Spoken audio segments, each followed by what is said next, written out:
তিনজন যুবক কাজের জন্য বেরিয়েছে, পথিমধ্যে 4টা স্বর্ণের টুকরা পেয়েছে। যুবক কয়টা? স্বর্ণ পাইছে কয়টা?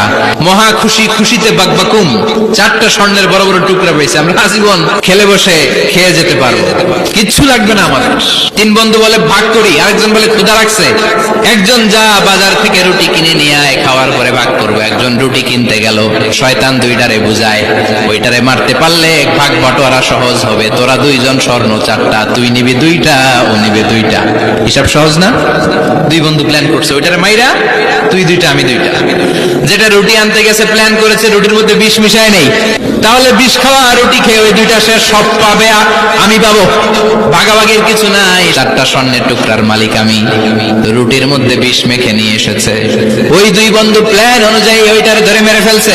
এবার মহা খুশি। এক বন্ধু কয় এবার তো ভাগ বটরার কিছু নাই, তুই 2টা আমি 2টা, আগে খাইয়া লইস। খাওয়ার পরে এই 2টাও নাই, 3টা লাশ, 4টা স্বর্ণের টুকরা। এটাই তো দুনিয়ার জীবন, ঠিক কিনা?